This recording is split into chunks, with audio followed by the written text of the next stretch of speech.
So, when I meet people at parties, I would often say, I'm an anthropologist, what do you do? And people would not want to admit it, And after you get them a little drunk, they'll say, well, actually I'm the senior East Coast vision manager for this I don't actually do anything. Or they would say, well, I don't really do anything. I have this computer job where I could automate it and, software could do the whole thing, but don't tell my boss, right? So there's all these people who just personally feel their jobs don't actually do anything. That's fascinating to me.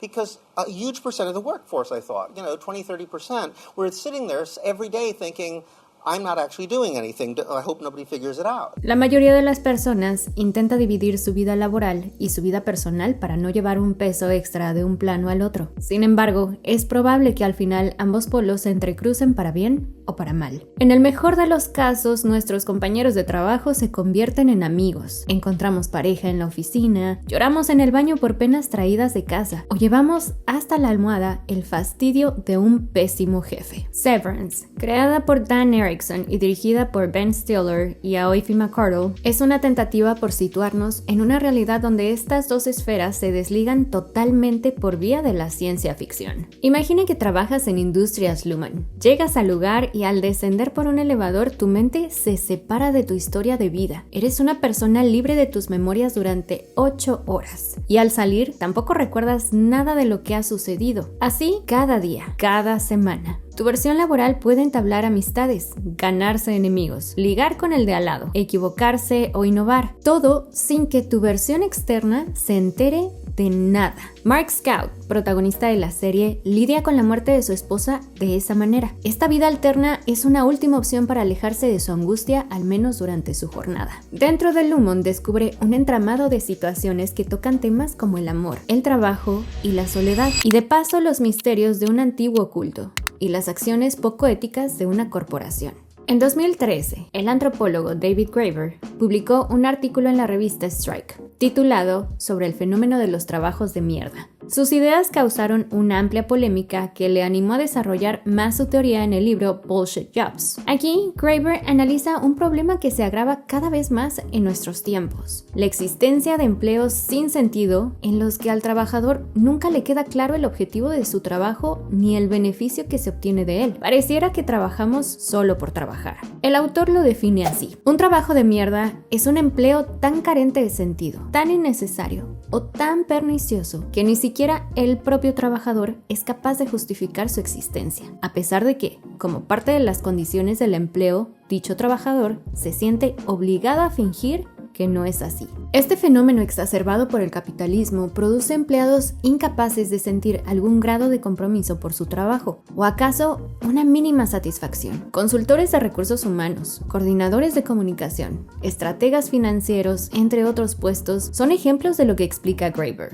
¿Estoy muerta? ¿Esto es como el infierno o algo así? Pregunta Helly, la nueva empleada que se incorpora al equipo de Mark, cuando se da cuenta que está atrapada en su trabajo por voluntad de su yo externo. Pronto descubre su tarea como parte del departamento de refinamiento de macrodatos, sentir y categorizar los datos. ¿Qué significa esto? Ni Helly ni nosotros logramos entenderlo. Junto a Irving y Dylan, ambos se sientan frente a sus pantallas en donde observan números aleatorios que deben agrupar en extrañas carpetas. Por supuesto, nadie sabe qué reflejan esos datos ni cuál es el propósito de su ocupación. Como en el mundo real, su empresa solamente parece interesada en que se dediquen a estas tareas monótonas sin cuestionar su finalidad. Cuando Helly empieza a confrontar este absurdo, Mark la increpa. El trabajo es misterioso e importante, y lidiamos con la incertidumbre que nos produce de la manera que Kier hubiera querido. Trabajo muy duro, como un esclavo, Ay, ya se me olvidó todo. Bueno, páguenme dinero. Entonces la idea de Graeber acerca de estar condenados a pasar la mayor parte de nuestros días en el trabajo cobra sentido literalmente en Severance. Helly condena a su versión del trabajo, a laborar sin quejas y, al final de cuentas, a existir sin haberlo pedido. La noción de infierno se vuelve más certera desde esta perspectiva. Sin embargo, Lumon no es un infierno cualquiera, pues tiene una estética muy particular y alejada de la imaginación dantesca. En Severance, el infierno se disfraza con una estética de colores básicos, pulcritud y luz. Industrias Lumon es un viaje a una oficina de los años 90 con alfombras y computadoras antiguas. Al ver caminar a los personajes pareciera que los vemos buscando la salida de un laberinto blanco de oficinas vacías. Ese es el camino de Mark hacia las intenciones verdaderas de Lumon y hacia la resolución de su conflicto interno, el duelo por la muerte de su esposa. La relación con Jacques Tati no es gratuita, pues el director francés ya apuntaba a una crítica a la modernidad y a la cultura laboral que se reflejaba en la arquitectura oficinesca de las grandes ciudades. Alberto Castellano señala lo siguiente acerca de su obra. En cuanto a la distribución espacial de las oficinas que aparecen en Playtime, se podría destacar la disposición cuadriculada, una retícula de los diferentes cubículos geométricos de los trabajadores en una gran planta libre. Una organización que, a pesar de su simpleza, provoca la sensación de estar en un espacio laberíntico donde parece que la única manera de comprenderlo es mirarlo desde una posición más elevada. Tati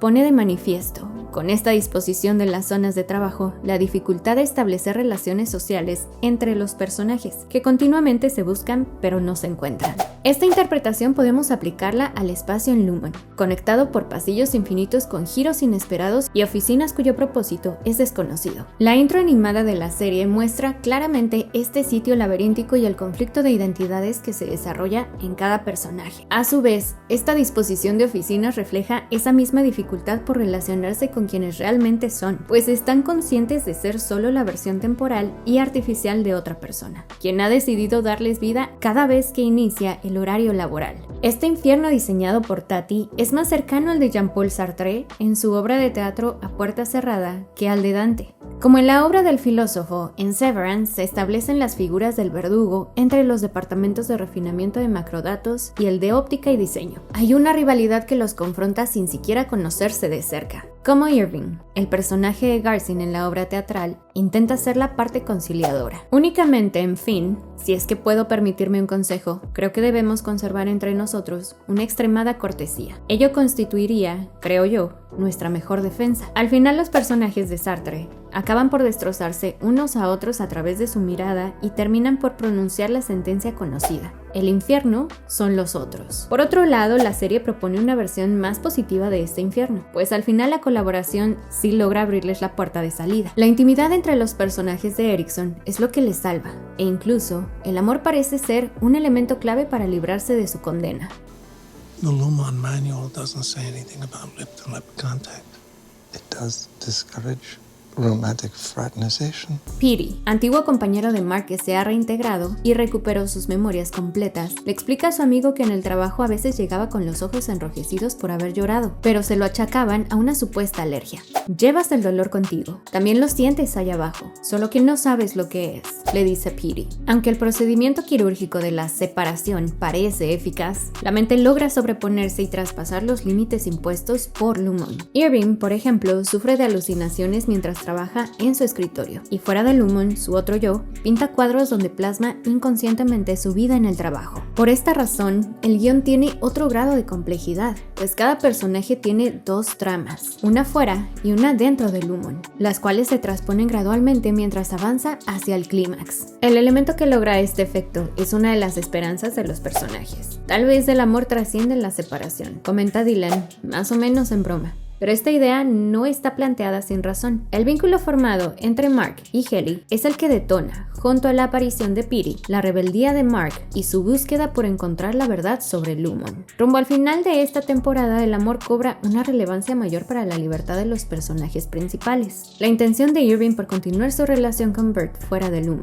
la inquietud de Dylan al enterarse de que tiene una familia, y el deseo de Mark y Helly por salir juntos de ese enredo. Severance logra construir personajes complejos en sus distintas versiones dentro y fuera de la empresa. En sus apenas 9 capítulos de esta primera temporada, la trama avanza ágil y devela inteligentemente sus puntos clave. La historia agrupa diferentes temas que se enlazan de una manera fluida. El diseño de arte sobresale por estar cohesionado con la idea propuesta acerca del trabajo como condena y sus repercusiones en las relaciones personales. La vida laboral tiene una resonancia cada vez mayor en nuestra cotidianidad. Muchas veces la obsesión por la productividad crea individuos que dejan en segundo plano familia, pasatiempos y descanso por mantener el ritmo de su trabajo. El mínimo tiempo libre fuera de la oficina se convierte en una cuenta regresiva para volver a la rutina frenética del día siguiente. Los fines de semana son una pausa breve en la que en ocasiones preferimos meramente descansar sin ánimo de hacer algo más que nos dé satisfacción.